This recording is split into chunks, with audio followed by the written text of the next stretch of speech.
right standing noNkulunkulu uJesu senzele yona. We have got the right standing with God ngenxa kabani? Ngenxa kaJesu. Ngenxa kaJesu. Ngamanye amagama uma ufika kuJesu, noma ngabe izinto bezibheda kanjani, noma ngabe izinto bezimnyama kanjani, noma ngabe izinto bezizonakele kanjani, uma ufika kaJesu, ufika ukukhala umnyama buyathetha. Amen. Uma ufika kaJesu, uthola isiqalo esisha. Abantwana konke okudala akunesasebenza noma bekukhona. You are starting a new page of life. Amen. Once you start a new page of life, akupheleli lapho. Then yazike uJesu bayisindisa, usisindisela ukuthi sibuyele to our origin purpose kaNkulunkulu. Origin purpose of God. What is the origin purpose of God about me? About me. What is the original purpose of God about man? Yini njengoba uNkulunkulu njengongqangi ngomuntu Ukubabuse. angizwe Ukubabuse. ukuthi abuse but uNkulunkulu lento wayenza wayi-amplifya ngokuthi manje angisazukuyenza nje lento sengizokhanda umbuso wami ngizokhanda abapristi ngizozenzela mina uhlanga olukhethiweyo ubupristi bobukhosi amen bazalwane abantu abayigugu kimi abantu abazophilela ukuletha isidumiso abazodumisa uNkulunkulu abazokhonza uNkulunkulu ukuze amandla obuNkulunkulu a-affecte kwasani usathana angabi nandawo angabi na-platform angabi na-ground yokuthi ngizohlalelapha. Ubanjwa yimikhuleko yabazalwane, ubanjwa ukukhonza kwabazalwane ngoba manje akasenayo indawo nahleli khona usekhoneni nala khona nahleli khona uyasha akumnandi akanayo indaba yokuphuma atheke because vele usencindezeni yokuthi in the presence of God. Angazi mina ngizwe bazalwane. Amen. Yabona nje manje uyakhalaza uyela laphanda khona so uyahamba nje uyamove freely. It's freely moving because abazalwane kuthiwa you are given power to bind and to loose. They don't use that power. Amen. They don't use that power to bind and loose. Hallelujah. Now sikhathi sesihle bazalwane sisihle akazumbona kahle ngeze ngibona lo kodwa ngathi kuyosha upast 12 ne kunjalo ngicela sivule incwadi ka Second Peter chapter 3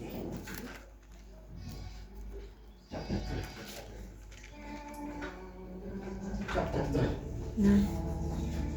Amen. Amen. Hallelujah. Marbonga Marikos. Second Peter chapter 3. Kube nami ngizofunda khona sizamubonga isikhathi. Hallelujah.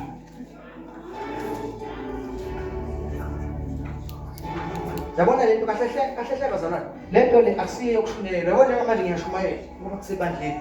But kube sihlezi phansi siyaxoxa nawe uyabuza ngithi uyabona uyabuza la ubuza khona uzoyizwa kancozo. But manje isikhathi sasebandleni sangeSunday silimited kakhulu.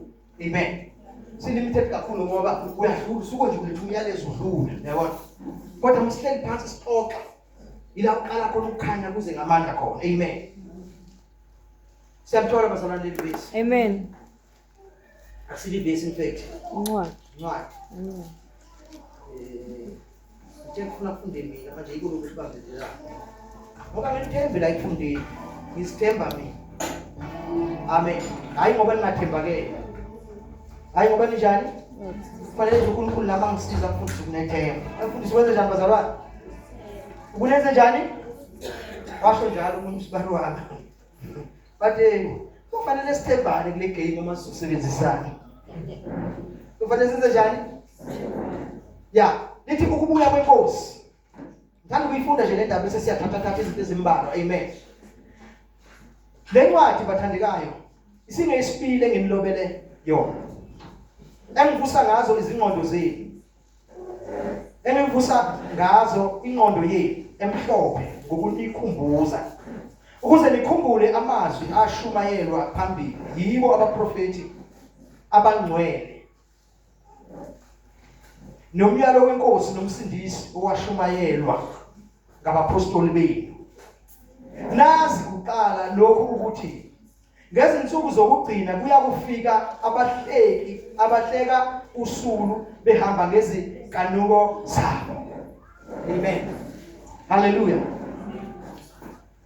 Lithi iBhayibheli la ngezinsuku zokugcina kuyofika abahleki bosulu ngithi. Nazi kuqala lokho ukuthi ngezinsuku zokugcina kuyakufika abahleki abahleka usulu behamba ngezinkanuko zabo. Lethe bese siqondene nathi ngqo lesikhathi sethu siphila kusona. Amen. Amen. Noma kungakabi insuku zokugcina yethu ngokuphelele, amen bazalwane, but imihelo yeinsuku zokugcina isiqalile. Amen. Amen. Imihelo yeinsuku zokugcina enzenjani? Isiqalile. Uma ngabe ungathula ulalele la ngaphandle ngebandla ukuthi kuthiwani ngebandla. Lalela abantu abangakholwa ukuthi bathini ngebandla. Leli kaJesu. Ngoba maningi amabandla. Kodwa ngisho leli kaJesu ukuthi bathini ngalo abantu. Leli lisindisiwe. Ukuthi likhulunywa kambi kangakanani. Amen. Hallelujah. So kusho ukuthi imihelo yeinsuku zokugcina iqalile ngabe sizona. Amen. Verse 4. Bethi siphi isithembiso sokufika kwakhe la? Yazizwa abantu babuza uthini? Siphi isithembiso sani? Sokufika kwakhe. Ngokuba selokho obaba balala. Konke kumi kunjalo. Njengakosekuqaleni kokudala. Awukwazi udibane nombuzo bethu abantu esebenza lona ngathi sithi mzala. Bangakho abantu okhokho nokhokho befa lokukhulunywa ngokubuya kaJesu. Bangakho. Awusidibane lento enjalo. Sithathwa njengabantu abangaphilile kahle kuphi? Emakhaya. Emakhaya. Amen. Why? Sithathwa kanjalo ngoba insuku zani zokugcina, kodwa ngabe sizona imihelo nje insuku zokugcina ngoba insuku zokugcina uma ngabe sisikhuluma ngazo mbamba asikhulumi ngento eyodwa. Ziningi izinto ezihlanganiswayo nezabazalwane ezikhomba esign ukuthi ngempela now at the last days asuke masenzeke into yenzeke endaweni eyodwa noma ezweni lelodwa kuphela isuka senzeka umhlaba wonke. Amen bazalwane. Wonke umhlaba ukhala ngento enjani efanayo. Then ke sesingasho sithi seyinsukwini zani zokugcina, kodwa mayisenzeka kwicountry yakho noma isenzeka kwisigcemo ohlala kuso, don't say those are the last days, but imihelo nje yeinsuku zani zokugcina. Amen. Jonga abantu bahle kusuluke ngendaba yokubuya kabani? UkaJesu. Amen. But lokho kubuya kaJesu bazalwane yinto ivangeli lethu. Amen. Elisekelwe kuko. Phela ivangeli lisekelwe ekubethelweni kwakhe, ukufa kwakhe, umbelo kwakhe, ukuvuka kwakhe. Amen. Hallelujah. Abapostoli abeqala beshumayela bengashumayeli bangaphathi indaba yokuvuka kwakhe, bangayiphathi indaba yokubuya kwakhe. Bengayiyeki indaba yokwenzenjani bazalwane? Yokubuya kwakhe ngoba ivangeli linesethembiso sokuthi uzobuya abuyele ini ibandla. Kubili ubuya kaJesu ngibele icaca. Uzobuya esezohlulela. Amen. Esezohlulela lapho kuyobe kunejive enzima kabi emhlabeni.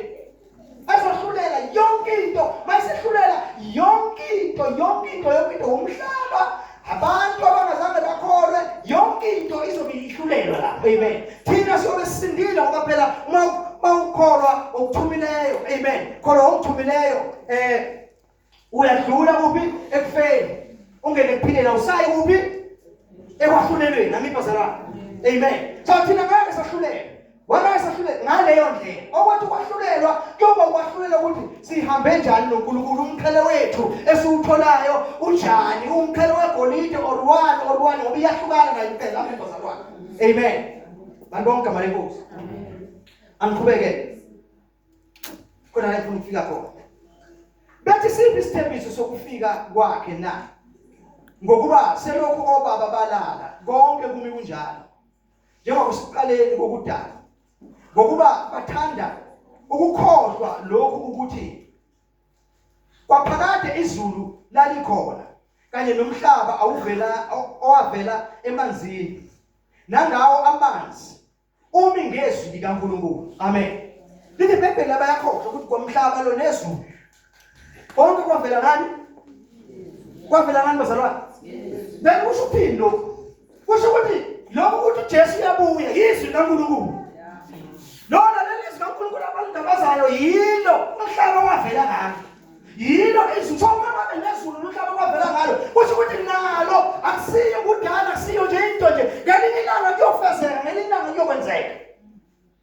Alikho izwi eliyodlula lingafezekanga. Yodlula umhlaba udlula izulu, kodwa izwi likaNkulunkulu kusoze lenjani laphutha, kusoze ladlula. Amen. So nalokho kubuya kaJesu kushaywa inhlekisa namhlanje okushaya yonke into. Ekugcineni kuzokwenzeka but thina ngikhuluma manje ngoba thina njengebandla ngingasho mangala ngathi yithi we are the one who are the cause of the delay of the coming back of Jesus Christ. Nangizwa yini? Amen. We as a church ngani na ngoba asifundisekile ngendlela yokuthi sihambe eqinisweni elimiswe uNkulunkulu njengebandla. La khuluma njengomuntu as-individual. Njengani bazalwane? Because uNkulunkulu into enkulu nephambili ukuhamba njengebandla, hayi njengomuntu as-individual. Because akasebenzi ngomuntu as an individual. That's why maybe umuntu as an individual umbizela abantwini ukuthi nabo babizele. Ngoba ufuna ini? Ufuna ibandla. Amen bazalwane. Ufuna ibandla. Amen. Amen. So we are one of the cause of the delays. Ngokuthi kwakhona la emabandleni bazalwane. Uma ungabheka ulalela isiseka uyinika isikhathi ulalele imiyalezo ulalele injubayelo yonke into. Very few abantu abagcina ekufundiseni as a church. Kugcina umuntu as an individual, amadimoni akhe, izifo zakhe, imali yakhe, yonke lento. Where does it help God? Konke lokho kusiza kuphica bona uNkulunkulu. Ngoba noma le mali sebeyitholile, ngoba abazi ukuthi imali ngoyokuphusha icebo likaNkulunkulu, ingeyokuphumelelisa isivumelwano. uNkulunkulu asifungele abazalwane. Ingeyokuphumelelisa. They use it anyhow. They use it anyhow. They use it for their glory. They use it for their glory. Excellence. Hello, Dumo. That's why if you are not rich, how does this intend? How does this intention? You call over we are there when you I was on but